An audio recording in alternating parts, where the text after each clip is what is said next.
Alright guys, so I'm going to give you some solutions from a Kimura in a situation where Lucas was attacking a Kimura on Yuri. What should he have done to actually, first of all, finish the Kimura, hit follow-up attacks, or go for an armbar that wasn't as feeble as the one that he attempted? Keep in mind, this is all coming out on attacking from top pins, so you can catch it on BJJ Fanatics when it drops in the next few months.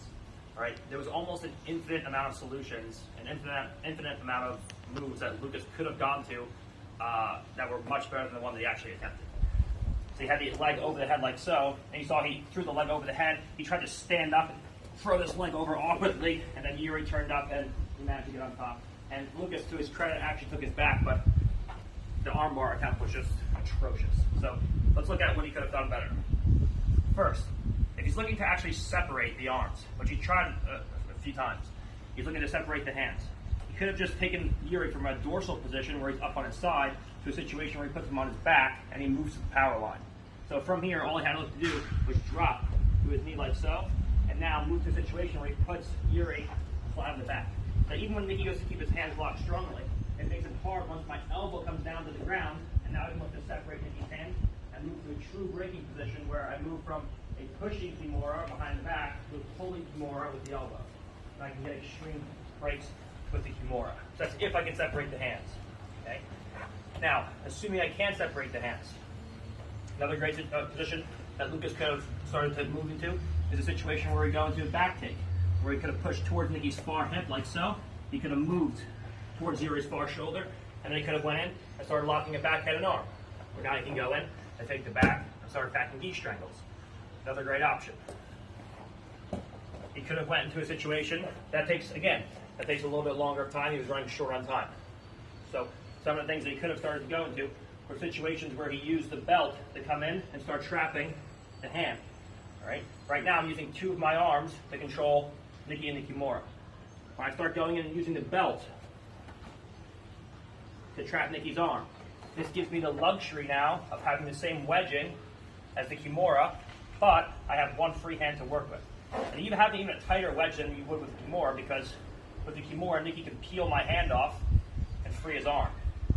When Nicky goes to peel the grip and free his arm now, it's much more difficult. But now he has hands locked, and Yuri had his knee up to his elbow like so. An easy solution from here would have been to step inside the armpit because the hands are locked. Now using either a cuff sleeve, a sleeve cuff, or a tricep grip on the back of the jacket, falling down to Yoko Sankaku and shooting the legs through and finishing with the Yoko Sankaku. Where now Nicky goes to move his arm or turn on top of me, his arm is trapped and he's getting strangled. So a much better option than terrible arm bars. Another great option he would have had is from here, hands are locked, moving to a situation where I start putting pressure, I start getting my shoulders inside the knee, like so. So that now from here, I can move to a situation where I move to a pseudo Kimura, and I can start pushing Nicky's leg down. So I want to take the knee away from the elbow first, go ahead. I want to take the knee away from the elbow first by leaning forward, and then I want to switch to a pseudo Kimura where I can wedge the arm and the leg in place before I go in and throw my leg over. When Nicky goes to free the arm, it's still locked in place. When he goes to bring the leg up, it's relatively controlled. And now from here I can just fire my leg over and move to a legs Kimura. Where now as he goes to lock his hands strongly, it makes no difference. It's the lock of his hands versus my legs, I can easily finish with his legs Kimura. Attempting the Juji, he could have went in, and instead of trying to stand up like a complete moron and throw his second leg over and just had no control of any kind, he should have just set to a situation where he went to a quarter Juji first and then used the Kimura to pull his leg out. Because now, when Yuri went to explode towards him, the Kimura grip stops that. Okay? If I was in a situation where I set up here and now I went to go fall back, you can't really use the Kimura to stop anything because you're so far away from your partner. Whereas now, as Nicky goes to bring the elbow down, and I'm in a quarter Juji, when he goes to explode into me, the cross-faced leg and the Kimura will always stop this. If I'm standing like this, there's no reason why Nicky can't just pull his elbow to the ground, and now the Kimura fails because there's no wedge with the hip. Go back down. There's no wedge with the hip and body like so, or like there is when I'm sitting. when he goes to pull the elbow down and turn on top of me, it's hard from here. If you do it Lucas's way, and you try to just stand up and throw your leg over, now as the elbow comes down, there's no wedging with the hips and the guy can come on top of you. So a much better option is just to sit to a situation where I have a strong crossface and I have a Kimura. Where now the Kimura is actually useful in stopping the guy from turning on top of you. So when he goes to turn on top, I just lift with the Kimura. If he does sit me over, that's fine. I use a strong crossface to return him to the mat. When he goes to turn on top, I just crossface him back down, and now we can look to sit back up. Now we can take our leg over and start working from a stronger position where we are on top and the guy's not on top of us. In a situation where Lucas did manage to get his leg across, but Yuri was already halfway up, a much better option from here would have been not to just open his legs and flex them as hard as he could, but to actually do something useful with his feet and pommel to a position of advantage. Where as he felt the crossface slipping off, Yuri's face slipped off, and then as he came up, he took his back. What he could have done to actually finish the armbar was from here fed his right foot through, so that now he's in a dilemma. If he sits back down, he goes into the Juji. If he comes up and he goes to turn towards him, now he moves into various front triangle situations where a strangle becomes easy, and he could have easily finished the match. If all else failed, and he felt like he absolutely couldn't feed his top leg through because Yuri pinched the elbow down, that would make it easy for me now to feed my left leg over. And now, as Yuri went to go turn on top, I can easily return him to the floor and start to go into Oshiro Sankaku situations.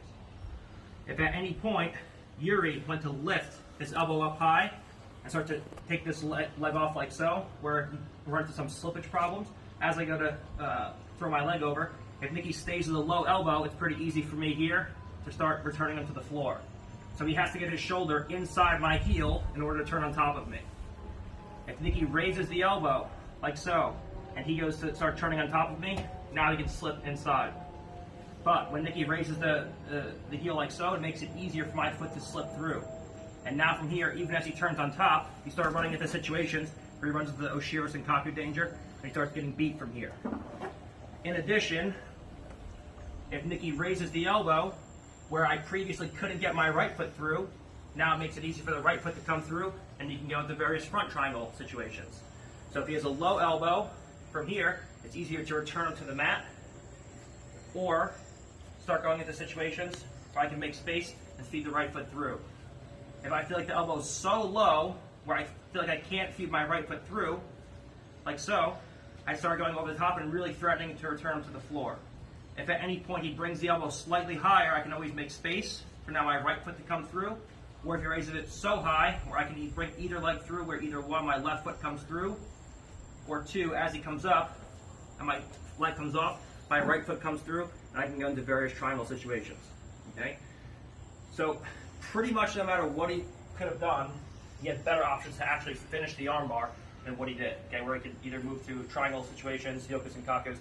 He could have done so much more to finish up, to move to different transitions to actually finish the submission than just going for a last minute back take, which he would have fell off if they didn't get reset. All right, but as far as just finishing the armbar, he would have been in a much better situation if he just sat to a position where he folded the leg in and moved to an initial quarter Juji. Lucas's big mistake was that he tried to step over with his right leg and fall like an awkward retard, where he went like this and tried to get the leg up and over. This is no good. What holds Nicky in place is the ability to have a Kimura grip locked and keep his elbow from coming out to the floor. Okay? If his elbow can turn towards the floor, that's what he needs to come on top of me, or to clear the elbow. What holds him in place is the Kimura, but with someone very explosive, the Kimura is not enough. So instead, I reinforce the wedge of the Kimura with my own body. So now, the Kimura keeps him in place, but so do my hips. When Nicky goes to turn on top now, the Kimura is wedged in place, and I have a strong cross-face leg. Lucas did nothing with the cross-face leg. So you see, as Yuri went to go turn on top, he easily got on top. And this makes it easy now for me to start feeding into various situations, or I can go into follow-ups from there. So pretty much everything Lucas did with the armbar was 100% wrong. That's why it failed. These are some great follow-ups that you could have hit from the Kimura, whether it be going into various triangle situations, front triangles, back triangles, side triangles, variations from there, finishing the Kimura, finishing the armbar, or going into back takes, or a legs Kimura.